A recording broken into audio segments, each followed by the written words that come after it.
네, 안녕하십니까. 이정호입니다. 자, 오늘은 그 0점 기준에 대해서 설명을 드리겠습니다. 보통 그 수조찌 맞춤을 이렇게 주장하는 낚시는 낚시계에서 아마 그렇게 찾기 드물지 않나. 제가 봤을 때는 어, 우리 단체 외에는 이정호 외에는 뭐 크게들 이렇게 수조찌 맞춤에 대한 어떤 그런 중요성을 잘 모르고 계시더라고요. 그리고 또 한 가지 말씀드리고 싶은 거는 대부분 현장지 맞춤이 올바른 방법이다. 이렇게 또 말씀하고 계시죠. 그거에 대해서 제가 이제 공식적으로 말씀드릴 수 있는 거는 현장에서 찌맞춤을 하나, 수조에서 찌맞춤을 하나, 그게 관계가 없다. 이게 이제 저의 정리된 생각입니다. 이제 다르게 이제 빗대어 말씀드리자면은 계란이 먼저냐, 닭이 먼저냐, 여러분 어떻게 생각하십니까? 닭이 먼저라고 생각하십니까? 계란이 먼저라고 생각하십니까? 필요 없는 논쟁이거든요. 예. 그 이유에 대해서 제가 설명을 드리겠습니다. 자, 최초에 우리 신께서 닭을 창조하셨을까요? 계란을 창조하셨을까요?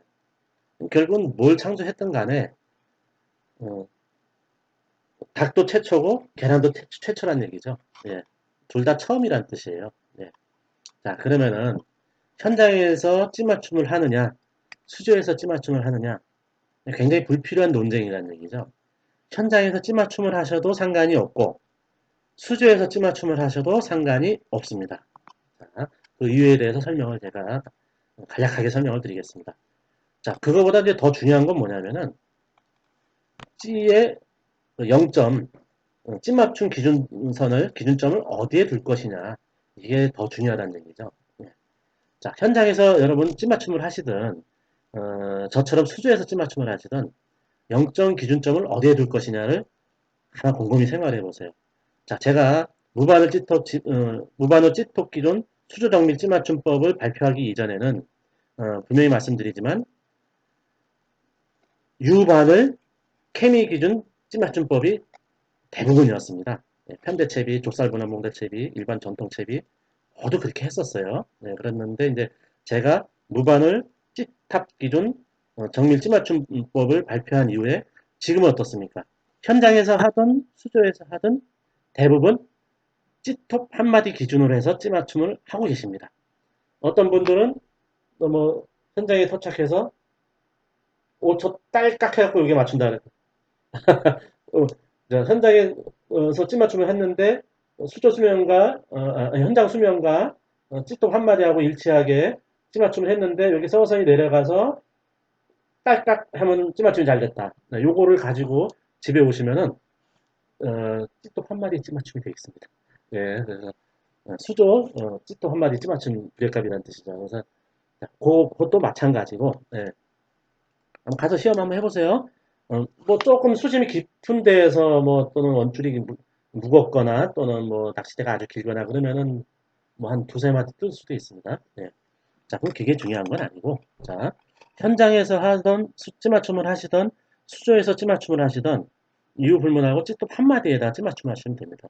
이유는 왜 그러냐면은 찌에서 가장 가늘한 부분은 찌톱 한 마디이기 때문에 그렇습니다. 예, 결국은 어, 물 표면과 찌톡과의 어떤 그런 마찰이 가장 적은 표면 장력이 가장 적게 발생하는 부분이 찌톡 한마디 부분이라는 얘기죠. 예, 찌톡 한마디 부분에 찌맞춤을 했을 때에는 어떤 그런 표면 장력에 의한 엉터리 부력값이 만들어지지 않겠죠. 과거에 우리가 케미꽂이라든지 케미에 찌맞춤을 했을 때에는 이게 워낙에 굵기 때문에 표면 장력이 발생합니다. 왜 그러냐면은 현장에도 수조돈 가셔서 어, 찌맞춤하는 과정에서 이렇게 놔둬 보시면은 이렇게 해서 물 수면과 가까이 이렇게 찌맞춤이 됐다고 치고요. 그러면 올라가서 바로 어느 순간에 조금 내려가 버립니다. 이게 왜 그러냐면 표면 장력 때문에 잡아 당기는 힘이거든요. 예. 자, 그러면은 이 표면적이 굵으면 굵을수록 부력값을 정확히 잡아낼 수가 없어요. 예, 그거는 시간 관계상 그 설명은 제가 생략하기로 하겠습니다. 자, 한 가지 기억할 것은 찌톱 한마디 부분은 찌 중에 가장 가늘한 부분이기 때문에 표면 장력이 가장 적게 발생하는 부분이다. 그렇다고 0점을 여기다 잡을 수는 없지 않습니까? 그죠? 또 한 가지 말씀드리자면, 찌통 한 마디에 잡으셔야 된다는 얘기죠. 왜 그러냐면, 현장에 가서 낚시를 할 때, 한 마디 내놓고 낚시해야지, 세 마디 내놓고 낚시할 수는 없지 않습니까? 세 마디 내놓고, 한 마디 올라오니까 챔질해. 와, 찌마 좋다. 엄청 올라오네. 이렇게, 말씀하시는 분들도 계세요. 자, 세 마디, 네 마디 내놓고, 찌 한 마디 올라왔을 때, 챔질을 했는데, 세네 마디가 올라와 있단 말이에요. 뭐, 틀린 말은 아닙니다. 왜냐면, 네 마디나 올라와 있으니까. 근데, 예, 허무맹랑하긴 하지만 말이죠. 이제 어짜, 우스깽이 소리고요. 자, 그래서, 수심을 맞출 때도 찌또 한 마디 이내에 수심을 맞추듯이 0점도 한 마디 이내에 0점을 잡는 겁니다. 자, 그러면 중요한 것은, 자, 현장에서 찌똑 한 마디 찌맞춤한 채비를 가지고 수조에 와서 그 채비를 그대로 넣어보면 어떻게 변할까요? 어, 틀림없이 한 마디 내지 한 마디, 두 마디, 세 마디, 네 마디거든요. 자, 여기부터 요 한 마디를 빼놓고 그 다음부터 한 마디 내지 두 마디가 뜨거나 보통은 세 마디까지 뜨게 되어 있습니다. 뭐 전체적으로 네 마디겠죠. 자, 그 이유에 대해서 설명을 드리겠습니다. 자, 어떤 분들은 벌써 한 5년 전, 10년 전만 해도 제가 이 현상에 대해서 왜 그러냐고 물어보면은 일부의 유명 낚시인을 비롯해갖고 대부분의 낚시인들이 뭐라고 말씀하셨냐면은 현장과 수조는 어, 수온, 밀도, 탁도, 염도, 기압, 수압, 수돗물, 뭐, 수없이 많은 이런 것들이 작용을 해서 현장과 수조와의 물은 서로 성질이 틀리다. 그래서 부력의 변동이 폭이 생기는 거다. 이렇게 주장을 하셨어요. 그래서 그거 아닙니다. 라고 내가 이제 굉장히 논리적으로 그거를 또 이론을 또 설명을 드렸죠. 인터넷을 통해서. 그랬더니 요즘 그런 말 하시는 분들은 별로 찾아보기는 이제 어려워졌어요. 예. 자, 그러면은 현장에서 찌톡 그런 원인이라고 치죠. 자연 발생적 원인이라고 치죠. 그러면은 저는 수돗물에다가 늘 맞추니까 현장에서 찌톡 한 마디 찌맞춤을 했으면은 수조에 갖고 왔으면은 네 마디가 떠야 되지 않습니까? 두 마디 한 마디 내지 네 마디가 세 마디가 떠야 되지 않습니까? 그래가지고 제가 이제 수조통을 그래요? 그래서 그렇게 뜨지 않습니까? 그래서 수조통을 현장에 갖고 가서 다 현장 물을 떠가지고 한번 담가봤어요. 그런데도 이게 뜨더라고요. 똑같아야 되지 않습니까? 예. 그래서, 이것도 말이 안 되는 거구나. 저도 참 미련하죠. 그걸 확인할 정도니까. 또 어떤 분은 기압에 또 의해서 차이가 난대요. 아파트, 뭐 지하에서 지상 또는 고층에 올라갈수록 부력 변동이 발생한다. 제가 그래갖고, 저 누구라고, 유명 낚시인인데 누구라고 말씀을 못 드리겠는데, 그래서 제가 살고 있는 구영리 대우 프로지 아파트에서 1층부터 제가 살고 있는 17층까지 이걸 가지고 불액이 변동하는지 다 확인했다는 거 아닙니까? 예, 가만히 생각하니까 저도 참 미련해요. 네. 그래서, 예, 아무튼 이 정도로 하겠습니다. 자, 결론적으로 뭐냐면은, 수온, 밀도, 탁도, 고도, 수압, 여러 가지 이런 거에 따라 불액이 변동한다는 얘기는 크게 의미가 없다. 네, 그건 더 이상 그런 얘기는 믿지 마십시오. 다만 여기서 한 가지는 있습니다. 그 수온에 따라서 예, 또는 시간 변화죠. 시간 변화에 따라서 어, 붕어의 활성도의 변화가 온다라는 거는 틀림없이 알고 계셔야 됩니다. 요거는 추후에 다시 말씀드리기로 하고요. 자, 그러면은 현장에서 찌또 한 마디 찌맞춤을 해서 수조에 넣었더니 두세 마리가 뜨더라. 이유가 뭘까요? 이거는 외적인 요인, 가변적 요인이라고 그러는데, 자, 외적인 요인, 가변적 요인은 뭐냐면요. 수조는 고정된 물이고, 현장의 물은 미세하게 흐르는 물이에요. 네, 대류도 발생하고, 수류도 발생하고, 소용돌이도 발생하고, 예. 그건 왜 그러냐면, 지구는 자전이 있고, 또 바람이 불고, 예, 그런, 또, 온도 차이가, 또 기후 변화에 따라서 물은 이렇게 돌게 되어 있습니다. 예. 그런 것도 있고, 특히 바람의 영향이 굉장히 중요하거든요. 또 하나 수심이 달라져요. 또 하나는 낚싯대의 길이가 틀려요. 또 하나는 원줄이 붙어 있는데 원줄이 길이 내지 무게에 따라서 무게 이런 걸 뭐라 그러냐면은 가변적 요소라 그럽니다. 환경적 외적인 요소라 그러죠. 예. 그런 요소가 현장에서 찌맞춤할 때는 현장에서 찌톱 한 마디에 찌맞춤할 때는 그런 외적인 요소가 다 가미가 된 상태의 부력값입니다. 수조에서 찌톱 한 마디 찌맞춤한 거는 그런 외적인 요소가 아주 미미하게 적용한 어, 저기 뭐야 부력값인 거고요. 네. 자, 그 차이 때문에 가변적 요소 차이 때문에 요인 때문에 현장에서 찌맞춤을 했을 때 찌쪽 한마디 하고 수조에서 찌맞춤 했을 때 한마디 하고는 오차 범위가 작게는 한마디에서 많게는 세네 마디의 차이가 난다는 얘기죠. 이때 수심이 깊을수록 낚싯대가 길수록 부력 편차는 길고 원줄이 무거울수록 가벼울수록 차이가 있고 낚싯대가 길수록 짧을수록 차이가 있습니다. 근데 보통 우리가 낚시를 하는 그 낚시터의 수심은 보통 1m에서 3m에서 3.5m 요 사이가 가장 일반화된 수심이고 그때의 부력 편차는 한 마디에서 네 마디의 범주를 잘 벗어나지 않는다라는 게 않는다라는 데이터를 제가 이제 가지고 있습니다. 그리고 우리가 간혹 아주 깊은 수심에서 낚시를 하죠. 5m 이상이 넘어가게 되면은 낚시가 굉장히 힘들어집니다. 왜 그러냐면요. 특히 가벼운 찌맞춤 낚시는 굉장히 힘들어져요. 우리가 이제 목욕탕이 아니고 우리가 개울가에 가서 물이 흐릅니다. 이때 발목이나 무릎까지 물이 흐를 때는 서 있기가 편한데 허벅지 넘어가고 허리가 넘어가고 가슴이 넘어갈수록 우리가 서 있을 수 있을까요? 서 있기조차 힘들 정도로 울렁거리거든요. 예, 너울이 발생하고 마찬가지예요. 수심이 깊으면 깊을수록 채비가 바닥부터 이제 수면까지 이렇게 정렬해 있기가 쉽지가 않습니다. 예. 자, 그렇기 때문에 5m 이상이 되면 수류가 많이 발생하기 때문에 예, 우리가 이제 실질적으로 대낚시가 어렵다는 얘기죠. 중축 낚시라든지 뭐 이런 형태의 낚시는 상관이 없는데 봉돌이 바닥에 닿는 전통 올림 낚시, 특히 떡밥 낚시는 가벼운 찌맞춤을 요하는 떡밥 낚시용 전통 올림 낚시의 경우는 5m권 이상에서는 실질적으로 낚시가 잘 이루어지지 않는다는 얘기죠. 자, 그래서 거기는 논외로 하고 우리가 수심 1m, 수심 3m, 3.5m 이내의 낚시터에서 우리가 주로 낚시를 한다고 가정했을 때 현장과 수조와의 부력 편차는 한 마디에서 세 마디, 전체 마디 수로 네 마디죠. 정도밖에는 부력 편차가 발생하지 않는다라는 거죠.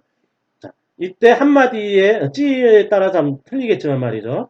이때 찌똑 한마디의 무게는 오링 한 개 정도로 보시면 되거든요. 그래서 뭐 반마디가 될 수도 있는 오링의 어떤 무게에 따라서 반마디가 될 수도 있고 한마디가 될 수도 있겠죠. 이때 반마디짜리를 한 두세 개, 뭐 두 개 정도, 또 뭐 한 마디 정도에 해당되는 무게의 오링을 뭐 한 두세 개 정도 이렇게 해서 총 세네 개의 오링만 찌맞춤하는 과정에서 수조에서 찌맞춤할 때 스냅에 미리 오링을 달아 놓습니다. 예. 네, 그러면은 어, 자, 수조에서 찌톱 한 마디 찌맞춤을 완성을 해서 현장에 가져갑니다. 채비를 투척하면 어떻게 될까요?